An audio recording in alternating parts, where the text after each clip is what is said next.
welcome to our second Shine Today special on getting to know The Chosen.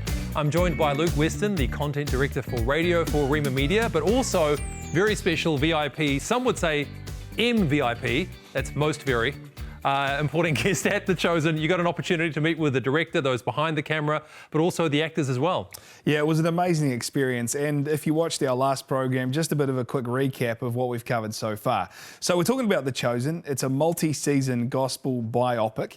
It was completely crowdfunded to the tune of about 120 million US dollars. 107 million people have been watching so far.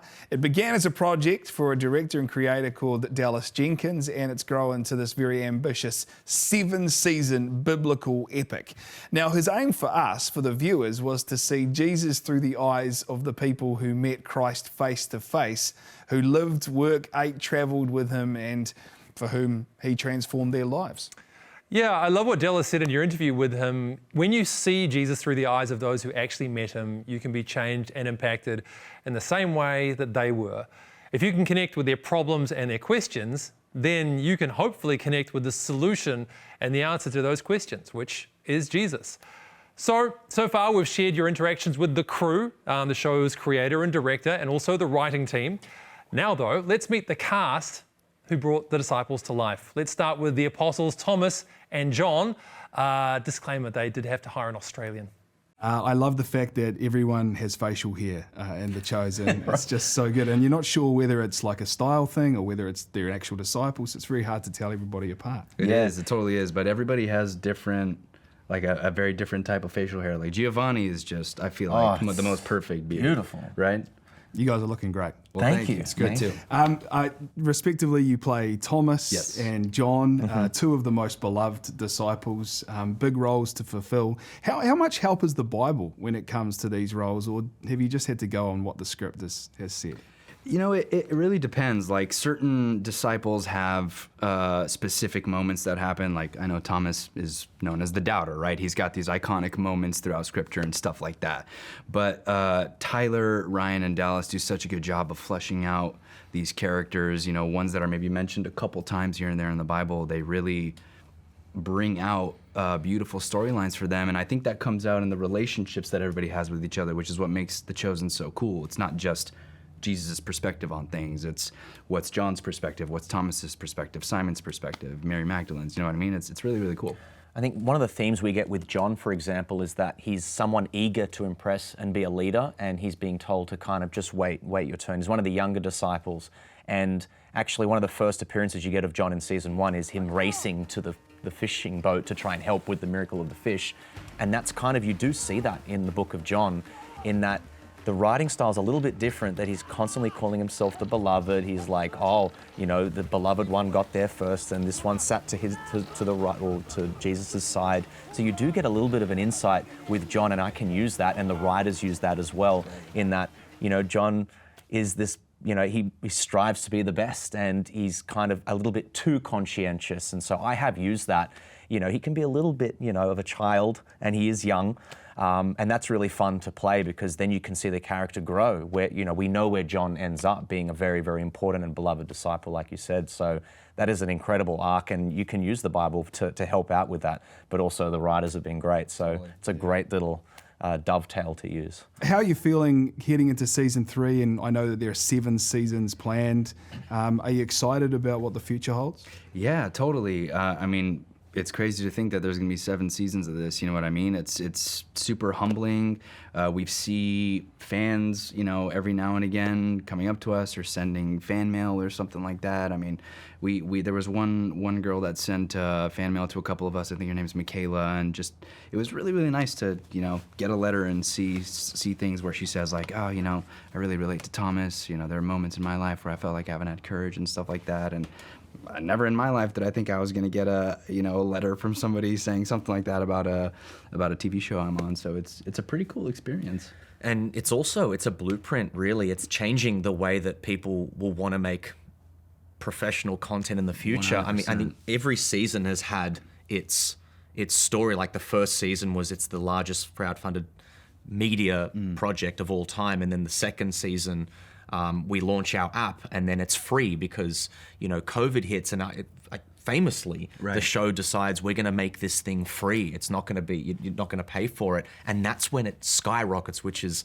you know, obviously says a lot about not only the content of the show, how wholesome it is, but also how, you know, giving our supporters are. And it's the ultimate ratings, right? It's like, exactly, you know, it's right? like, I believe in this so much, I'm going to pay for it. I want to see Exactly. it continue. Yeah. People choose whether they want to pay for it or not. And then season 3, if I'm not mistaken, we are releasing the season's going to premiere in theaters. It is, yeah. So there's always something every season that is just groundbreaking and never been done before. So it's it's definitely working, I think, to answer the question. Cool to think, you know, in episode 1 of season 3 is going to air on November 18th in theaters, and I don't know if that's been done before with another TV show or anything like that. It's pretty remarkable. It's amazing. So many amazing moments in the series so far. But I mean, for you personally, what's been a highlight? What have you really enjoyed? I would say personally, I think the feeding of the 5,000 that we did. I know it's been advertised everywhere, and the reason it was so cool is because we got to see people from all over the world. I mean, not just the States. Like people were coming from California, Texas, New York, Washington, Australia. Throw an Aussie in there. Yeah, we had somebody. Yeah, right. There you go. Right.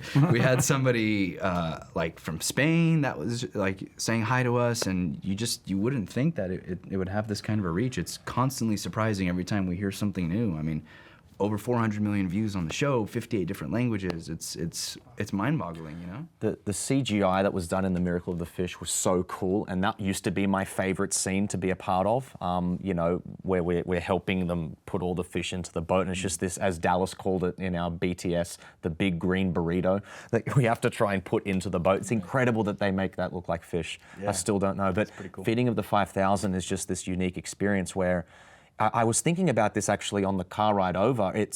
You're doing television acting, but you feel like it's theater because all the crowd, the 5,000 would clap after every shot. Yeah, it was pretty Which funny. is cool. Yeah. But then at the same time, there's 5,000 of them. So it's not like theater, because theater, I'm fortunate enough to have performed in front of like 700 people, but that's still nothing compared to 5,000. So it's like a rock star. So that experience was like 3 in 1. You're a rock star, you're an actor, you're in theater. Yeah. It's crazy. It's got to be hard with the continuity of 5,000 people. Like, hopefully there'll be no scenes with someone on a cell phone or, you know, baseball cap. I know, right? Well, fingers crossed. Yeah.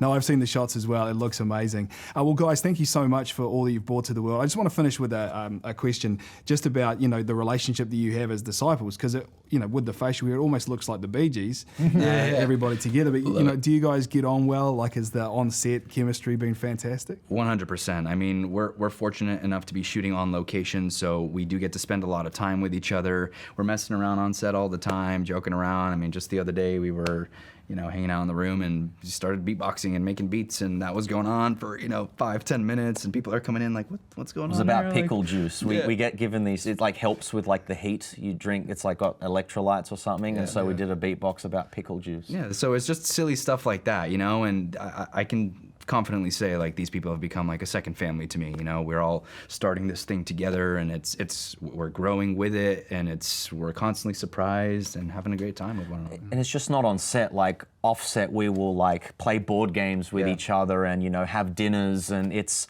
crazy. It's exactly like family. It's not just the cast. It's the crew as well. Producers come down all the time, and high fives and hugs everywhere.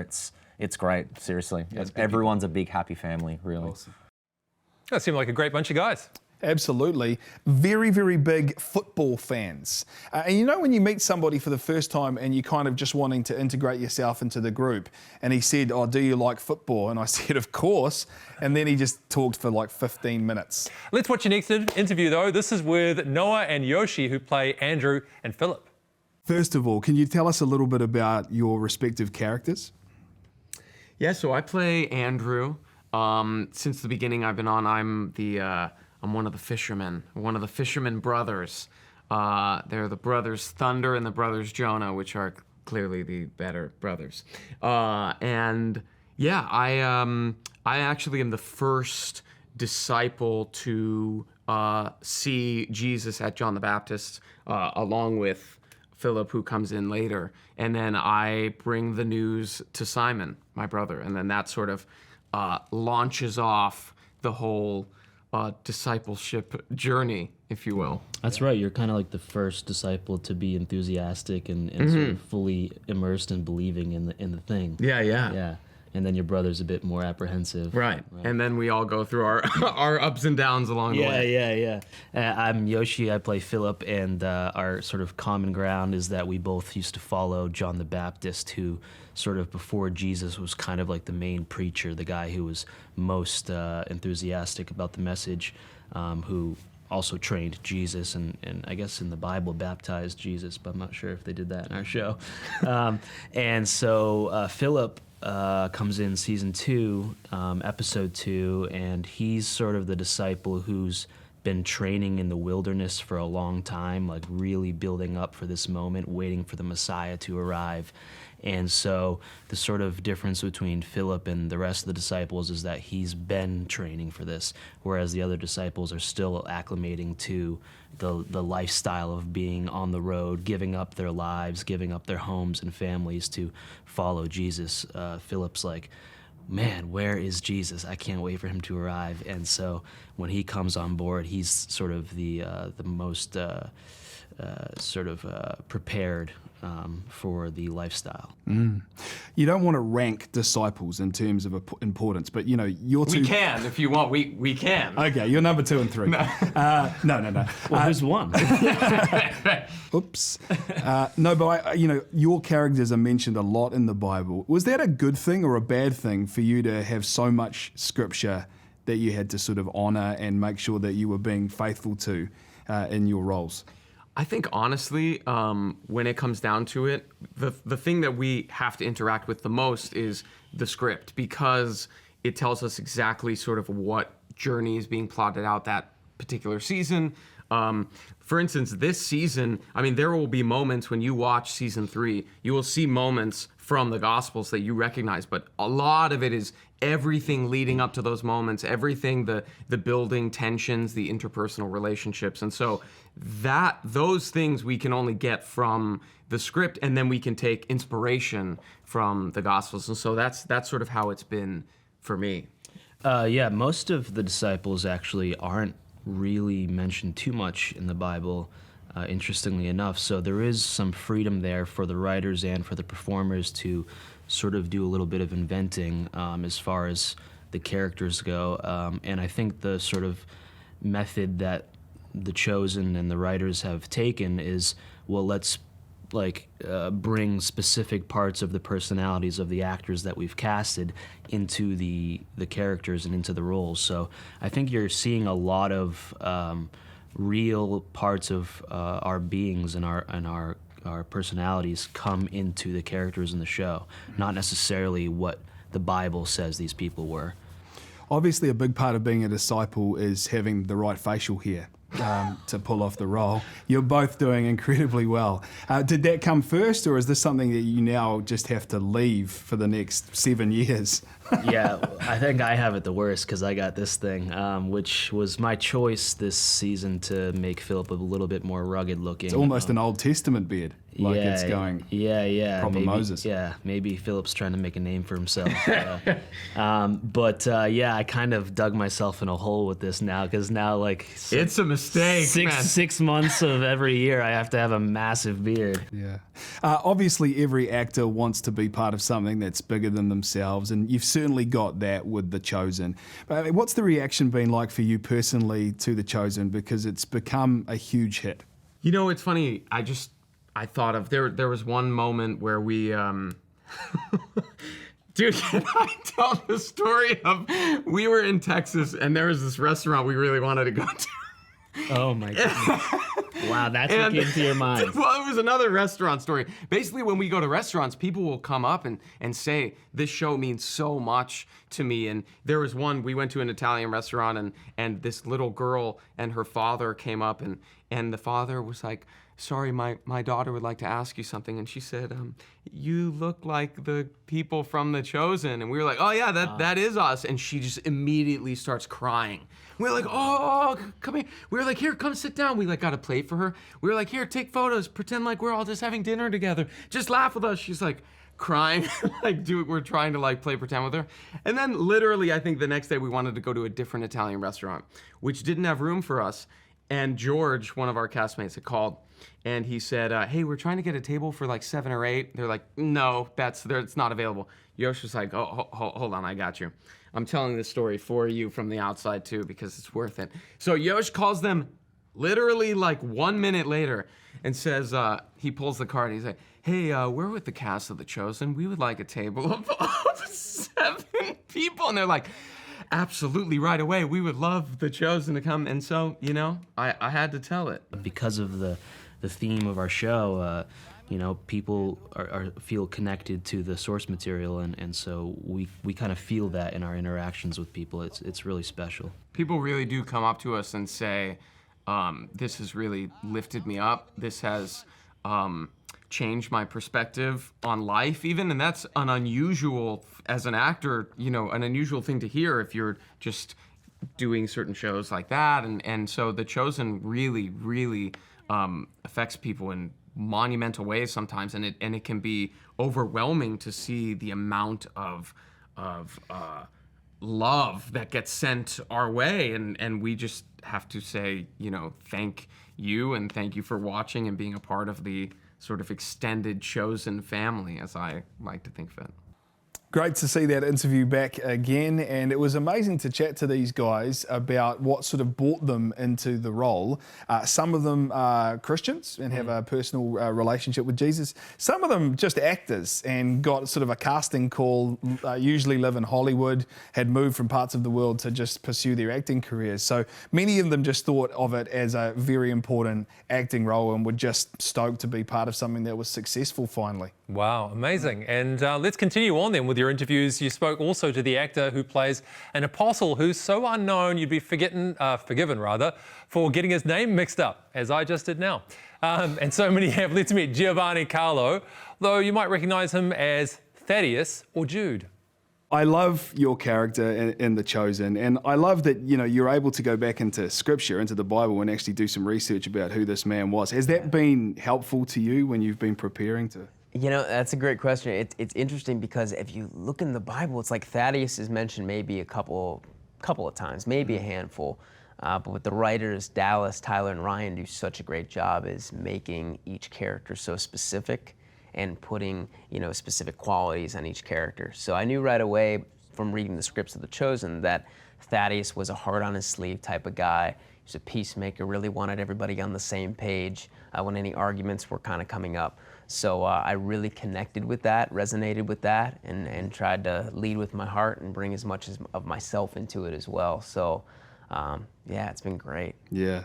I'm really interested in the process of how you came to be on The Chosen. Did you audition? Were you chosen? Yeah, I love that. Were you chosen? But no, it was great. Yeah, I was in LA, just not really happy with the way things were going in my career and thinking about going back home to visit family in Michigan, take some time off, but got an audition for The Chosen. Didn't know what it was at the time, but still sent in a tape for Simon I auditioned for first, and got a call back for Andrew shortly after, but they wanted us to go to Dallas to basically audition in person, and I didn't have the finances for it. So asked casting if I could do a self-tape for Andrew, and they said, we'll get back to you. Sometimes we do it, sometimes we don't. In our industry, that means probably better luck next time. But casting, and Dallas was so gracious to have me audition through self-tape again, and was Skyped with Dallas a couple weeks later, and so he said, we don't know where we're gonna put you, but we want you aboard. So, and then he offered Thaddeus to me, and him and his wife Amanda had so much to say in the casting process, so I'm so grateful for them for that. Yeah.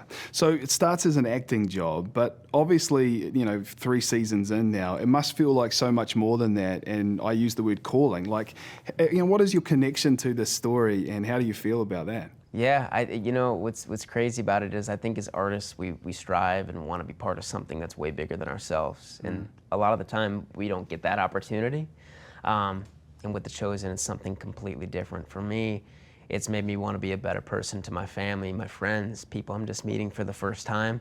And The Chosen's just so much about humanity. It's about connection, love and relatability. These characters are so personal, and I think that's why a lot of people resonate to these characters and the stories that The Chosen is telling. So it's really made me and inspired me to be a better person to the people that I care most about and people I meet. Yeah, that's fantastic. You mentioned before that, you know, your character is a sort of hard on its sleeve person. But I mean, that is the beauty of The Chosen, that each one of the characters, there seems to be the space, which is obviously very deliberate, for the audience to get to know kind of what makes them tick as people. And we don't get that, as you said, in Scripture. You don't get a lot of information about who these men were and their families and their backgrounds. Has that been an interesting process to go through? Yeah, it's been great, because I think growing up, when I always pictured Jesus, I didn't really relate to him on a personal level, right? I think a lot of people would put him up on a pedestal and being like, oh, I can't really connect fully with him, or the disciples for that matter. But then even on season 1 of The Chosen, you're seeing Jesus dance with his disciples and friends at the wedding. You're seeing him crack jokes with people he's around. You're seeing him shed tears of joy, tears of sadness. And when you're seeing those humanistic qualities, you know, people are able to look at these characters, and especially Jesus, and be like, oh, I can connect. So they're bridging the gap between that and really making people understand, like, hey, like, we're going through these same emotions. We're going through these same circumstances. So that's been so life-changing for me. Love what he said there. Life-changing, right? Yeah, absolutely. Isn't it incredible that a TV show, I kind of feel like that's what happens with us too, that a piece of media can be life-changing, but that's what happens when God partners with it, and it genuinely has been. So look, let's move on to our final interview. I know the one you've been very eager to see. It's your corridor with the guy who plays Jesus. This is Jonathan Roumie. When you first got offered this role, what was the process of accepting it? Because I imagine you had some trepidations about it. It's a big role to take on. I needed a job really badly, so I didn't have to think much or very long. Seriously speaking, I actually had known Dallas. I had done a few short films with him playing Jesus before, so we sort of had a couple of practice runs at the approach to the character that he had in mind for the series. And so it was a matter of just perfect timing. I was ready and willing and able to step back into the role. And As an actor, it must be an amazing role though, because there's so much depth and it means so much to so many people, which I guess is really what you want. yeah, you know, there's not too many other projects that will have such an enormous impact on people's personal lives, and some of the stories that people have come to me with have just been mind-blowing when it comes to how The Chosen has affected them, and how you know, they might have been in a really dark place in their lives, and somebody showed them the program, and it actually pulled them out of this you know, pit of despair where they were in, and got them either re-engaged with their faith, or introduced them to a Jesus that they hadn't seen before, didn't really know before, didn't think was accessible and full of the love and zeal and energy that the Jesus that we attempt to portray possesses for the show. You're in season 3 now, which must feel incredible, because I guess season 1 is like, is it going to work? Season 2 is, let's make sure it's working, and then season 3 is like, we've made it. So how does that feel, like that the show is so well received and such a massive success? Well, you know, it never really feels like you've made it, but I think with The Chosen for season 3 especially, you know, we're digging deeper into these explorations of the characters that are now, okay, the disciples have been established. Now the storylines are going a little further in. We're seeing conflict between the Pharisees and Jesus. We're seeing conflict amongst the disciples themselves. You know, what it means to be in a group of people following this guy, and then you have, you know, human conflict. And I think that's what really makes it interesting and accessible. And when we release season 3 on the 18th of November in theaters and in the English-speaking world, I think people are going to be blown away by what the level that we're attempting, and the scope of the show. It's just, everything's just leveled up. Yeah, it's amazing. It's amazing to see the sound studios and what the team has built. Incredible. I'm interested in your process. Do you let your mind go forward I don't know when it will be, season 6, season 7, when you're going to have to do some very, very tough scenes like the crucifixion, or do you just keep your mind on what's in front of you today?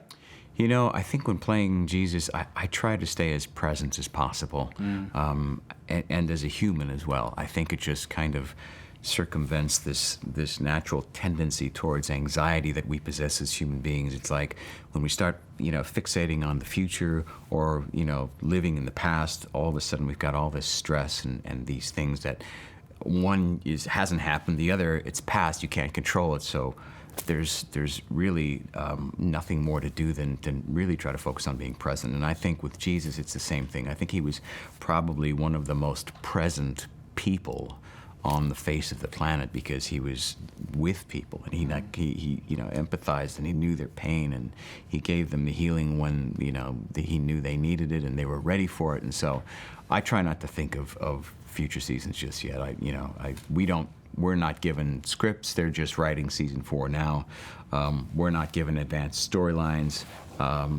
Occasionally I can kind of get some hints about certain things, but for the most part, we're sort of kept in the present because of the process, which I think works perfectly for me. And ultimately, you know where it's heading, right? Because you've read the book. Yeah, I read the book, yeah. Yeah.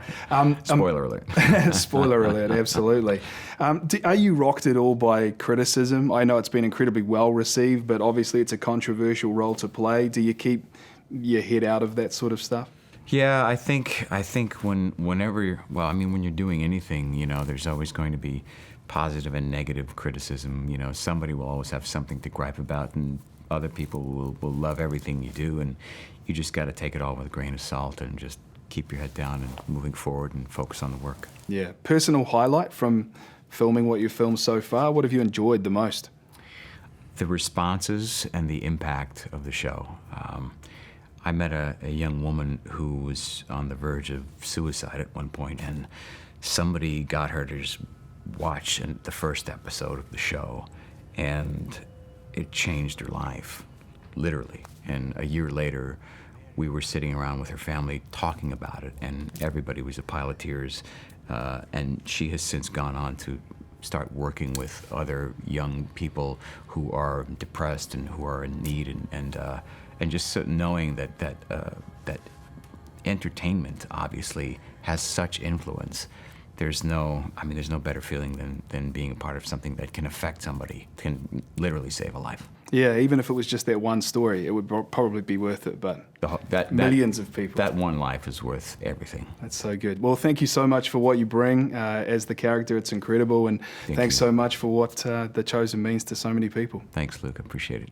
There's a bit of creative and poetic license that goes on, but I think overall they've been incredibly faithful to Scripture, and it is very powerful, and it does make you reassess your own faith and your perspective on these issues. And what a privilege to live in an era like this too, where of course we can watch shows like The Chosen, and remember that you can watch season 1 of The Chosen on demand at shinetv.co.nz, or of course with the Shine app. Just a little taster for you, by the way. Keep your eyes open for Luke's cameo in future episodes. Can you tell us anything about it, or is it just going to be a surprise? It's a surprise. Okay. Absolutely, but I didn't grow a beard for nothing. So look out for it. Luke, thank you for joining us, and we'll see you another time on Shine Today. Ka kite.